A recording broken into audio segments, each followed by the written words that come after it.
वक्रतुंड महाकाय सूर्यकोटि समप्रभ निर्विघ्नं कुरु मे देव सर्वकार्येषु सर्वदा. Hello everyone.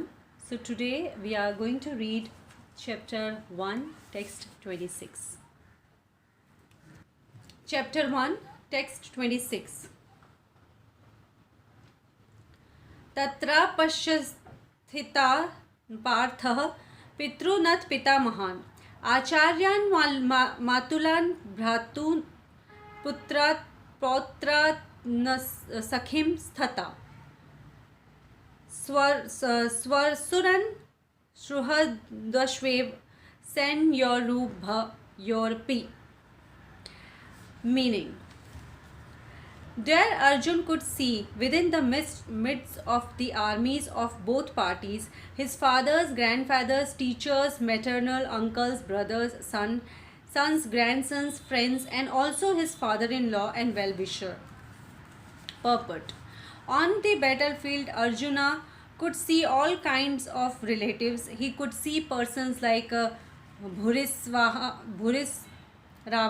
who were his father's contemporaries, grandfathers Bhisma and Somdatta, Bhishma and Somdatta, teachers like Dronacharya and Kripacharya, maternal uncles like Salya and Sakuni, brothers like Duryodhan, sons like Lakshman, friends like Ashwathama, well-wishers like Kritavarma, etc. He could see also the armies which contained many of his friends. Text 27. तान् समीक्ष्य स कौन्तेयः सर्वान् बन्धूनवस्थितान् कृपया पर्याविष्टो विषिदन्निदं ब्रवीत्. Meaning, when the son of Kunti, Arjun, saw all these different grades of friends and relatives, he became overwhelmed with compassion and spoke thus. Text 28. Arjun uvach dvishtem mam swajanam Krishna yuyutsum samupasthitam siddhatim mama gatrani mukh cha parishrusyati. Meaning, Arjun said, "My dear Krishna, seeing my friends and relatives present before me in such a fighting spirit, I feel the limbs of my body quivering and my mouth drying up."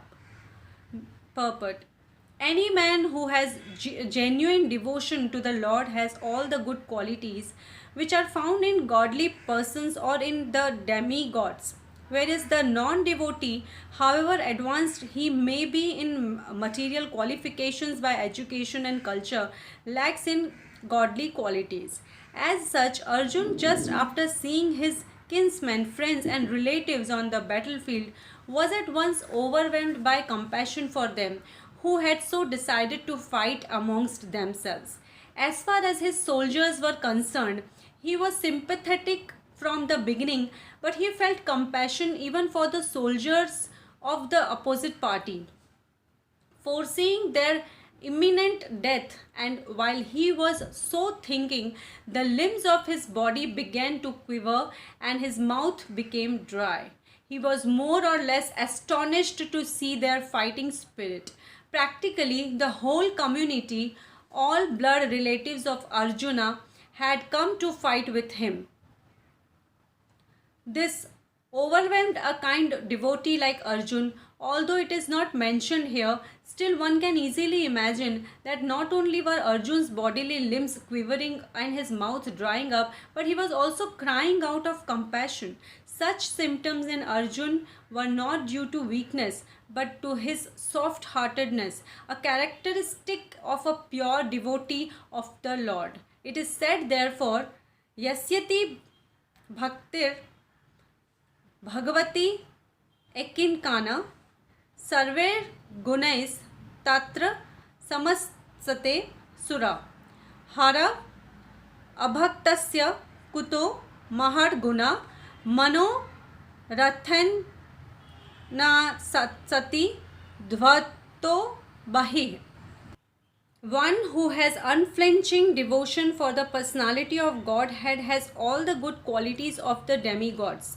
But one who is not a devotee of the Lord has only material qualifications that are of little value. This is because he is hovering on the mental plane and is certain to be attracted by the glaring material energy. Text 29. तृष्व शरीरे मे रोमहर्षस्व जायते गांडीवं स्त्रंसते हस्तात्वक्वैव परिद्वहते. Meaning, my whole body is trembling, my hair is standing on end, my bow gandiv is slipping from my hand, and my skin is burning. Purport. There are two kinds of trembling of the body and two kinds of standings of the hair on end. Such phenomena occur either in great spiritual ecstasy or out of great fear under material conditions. There is no fear in transcendental realization. Arjun's symptoms in this situation are out of material fear, namely loss of life.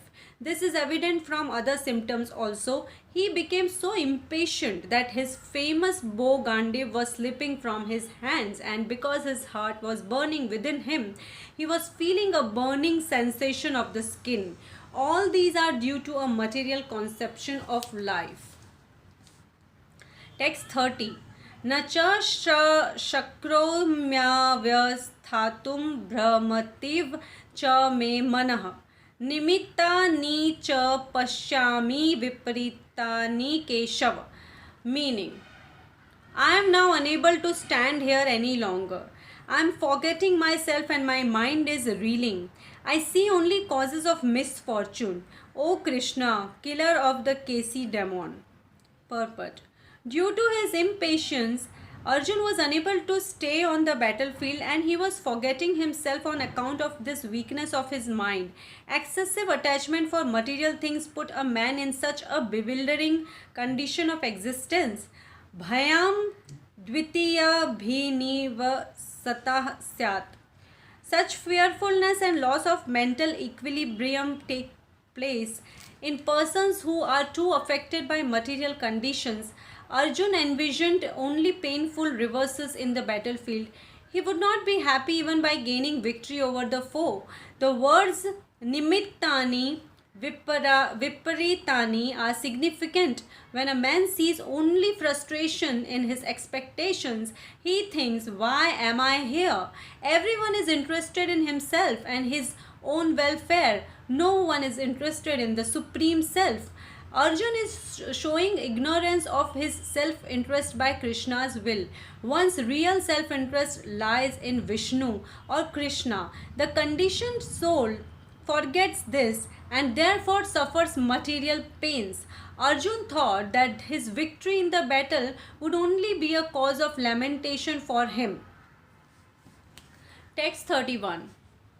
Nacha shreyo nu pashyami hatva स्वजन्माहवे न कांडे विजयम कृष्ण न च राज्यम सुखानि च. Meaning, I do not see how any good can come from killing my own kinsmen in this battle, nor can I, my dear Krishna, desire any subsequent victory, kingdom or happiness. Purport. Without knowing that one's self-interest is in Vishnu or Krishna, conditioned souls are attracted by bodily relationships, hoping to be happy in such situations. In such a blind conception of life, they forget even the causes of material happiness. Arjun appears to have even forgotten the moral codes for a Kshatriya. It is said that two kinds of men, namely the Kshatriya who dies directly in front of the battlefield under Krishna's personal orders and the person in the renounced order of life who is absolutely devoted to spiritual culture, are